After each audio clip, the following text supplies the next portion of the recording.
Satu hari selesai melaksanakan sholat Idul Fitri, para sahabat mendengar Rasul mengucapkan amin sampai 3 kali. Amin, amin, amin. Heran para sahabat ini, kok baginda Rasul tidak ada yang berdoa, tidak ada angin, tidak ada hujan, amin sampai 3 kali. Lalu mereka bertanya, ya Rasul, apa gerangan kok amin sampai 3 kali, kenapa? Kamu tidak tahu? Tidak tahu ya Rasul. Tadi selesai sholat, turun malaikat Jibril kepada saya. Lalu beliau bilang, ya Muhammad, saya mau berdoa kepada Allah. Mau kau mengaminkan? Silakan Jibril. Berdoalah malaikat Jibril, Rasulullah mengaminkan. Logikanya, kalau sudah malaikat Jibril lah yang berdoa, lalu Rasulullah yang mengaminkan, apa iya doa itu meleset? Apa isi doanya? 3 macam permohonan. Maka Rasul 3 kali mengucapkan amin. Yang pertama doa malaikat Jibril, ya Allah, pada hari ini 1 Syawal ketika doanya itu, saya bermohon kepadamu, jangan engkau terima puasa dan ibadahnya anak yang durhaka kepada ibu bapaknya. Rasulullah mengucapkan amin. Belum tentu setiap kita orang tua kan, tapi pasti setiap kita adalah anak.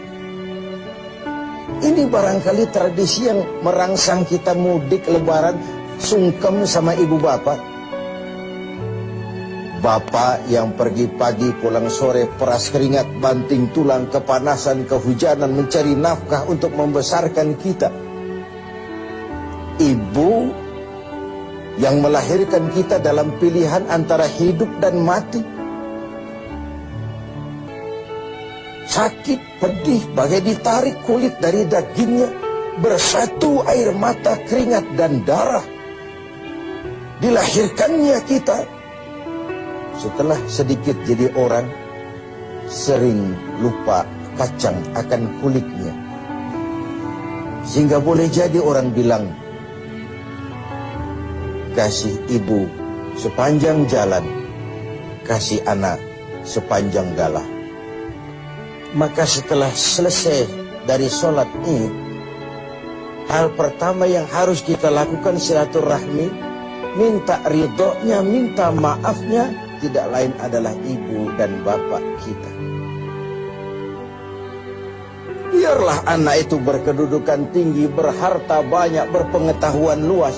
Yang sudah durhaka kepada ibu bapak, kurang ajar kepada ibu bapak, didoakan oleh malaikat Jibril, diaminkan pula oleh Rasul, agar puasa dan ibadahnya jangan diterima oleh Allah Subhanahu wa ta'ala. Tidak ada bahagia yang bisa ditegakkan tanpa restu ibu bapak.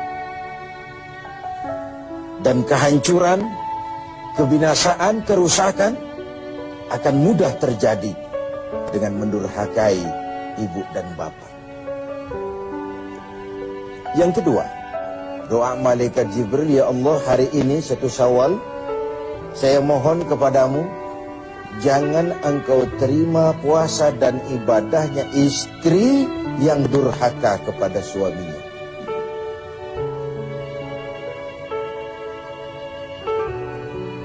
Perempuan mungkin bertanya, Pak, kalau suami yang durhaka sama istrinya bagaimana? Masalahnya bukan kedurhakaan. Masalahnya adalah seorang istri itu, seorang suami itu pemimpin. Nah, istri itu swarga manut, neraka katut. Pemimpinlah yang di akhirat nanti akan dimintakan tanggung jawab tentang rumah tangganya. Bukan istri, tapi suami. Istri dituntut wajib taat. Seorang istri yang durhaka kepada suaminya, bagaimanapun keadaan suaminya, kecuali kalau untuk mendurhakai Allah, itu saja yang tidak wajib taat. Tapi di luar itu, kewajiban taat itu berjalan. Maka istri selesai turun sholat Id, bersimpulah minta maaf dan minta ridho kepada suami. Bahwa dalam berumah tangga kita memang sering punya kekhilafan, kekurangan, masing-masinglah kita. Tapi itulah rumah tangga, dan disitulah Quran berpesan, suami istri ibarat pakaian. Hunna libasul lakum wa antum libasul lahum. Suami istri ibarat pakaian. Kalau pakaian, pertama dia harus jadi kebanggaan. Saya bangga pakai peci, saya bangga pakai batik. Suami adalah kebanggaan istrinya, istri adalah kebanggaan suaminya. Betapapun suami ibu, dialah Arjunamu. Betapapun istri kita, dialah Serikandi kita. Dan begitu seterusnya. Lalu yang kedua, pakaian itu kan harus saling menutup aurat. Fungsi utama pakaian itu menutup aurat. Kalau suami istri ibarat pakaian, harus saling menutupi kekurangan masing-masing. Tidak cuma istri, suami juga punya khilaf dan salah. Yang terbaik yang lebih dahulu, meminta maaf dan memberi maaf. Yang ketiga pemirsa, ya Allah, hari ini 1 Syawal, saya mohon kepadamu, jangan engkau terima puasa dan ibadahnya muslim yang tidak mau memaafkan sesama saudaranya muslim. Memaafkan lebih berat daripada meminta maaf. Tapi memberi maaf lebih mulia daripada meminta maaf. Namun kalau dua orang muslim bertemu, yang terbaik yang lebih dahulu memberi salam. Yang terbaik yang lebih dahulu memberi maaf, dan begitu seterusnya. Dengan ibadah Ramadan, kita berharap baik hubungan kita dengan Allah.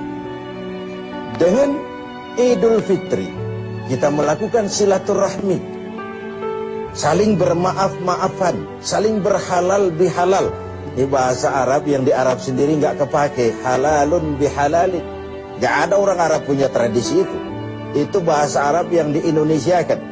Halal dengan halal. Maksudnya apa? Kemarin kau saya tempeleng, itu haram, tolong dihalalkan. Tolong dimaafkan. Saling maaf memaafkan. Apa yang target kita dari sini? Memperbaiki hablum minallah, sudah dengan ibadah Ramadan, dan akan kita tumbuh kembangkan terus. Dengan silaturahmi kita berharap memperbaiki hablun minan nas, hubungan antar sesama manusia. Sengaja atau tidak, terpaksa atau terbiasa, kecil atau besar, setiap kita mesti mempunyai kesalahan. Jika tidak kepada Allah, pasti kepada sesama manusia. Orang-orang sufi mengajarkan la saghair ma'al istimrar wala kabair ma'al istighfar. Tidak ada dosa kecil kalau ditumpuk terus-menerus. Tidak ada dosa besar kalau tiap hari digempur dengan istighfar. Sebesar apapun dosa itu, tiap hari kita gempur dengan istighfar, luluh juga dia. Sekecil apapun dosa itu, kalau kita tumpuk tiap hari, menggunung juga lama-lama. La saghair ma'al istimrar, wala kabair ma'al istighfar. Inilah saatnya kita saling memaafkan di antara sesama kita, agar baik hubungan kita dengan Allah dan baik juga hubungan kita dengan sesama manusia. Ibadah kita tidak rusak, dan kita pun tidak akan termasuk orang yang bangkrut di akhirat kelak. Karena apa? Kita pandai menjaga dua silaturahmi ini, hablum minallah dan hablum minan nas. Bahkan Rasulullah sendiri mengajarkan kita mencari nilai tambah. Silman qata'ak wa'ati man haramak wa'fu amman zalamak. Bersilaturahmilah kau kepada orang yang marah denganmu sekalipun. Orang marah dengan kita, kita datang melaksanakan silaturahmi. Itulah nilai tambah. Kalau baik kepada orang yang memang baik kan draw saja, memang harusnya begitu. Silaturahmilah kau kepada orang yang marah denganmu. Wa'ati man haramak. Berikan orang yang bakhil kepadamu. Dia pelit sama kita. Kita datang ke rumahnya silaturahmi, bawa kue, bawa buah. Itu nilai tambah. Wa'fu amman zalamak. Maafkan orang yang berlaku zalim terhadap dirimu. Memaafkan, saya katakan tadi, lebih berat daripada meminta maaf. Karena memberi maaf dalam posisi di atas. Tapi memberi maaf lebih mulia daripada meminta maaf.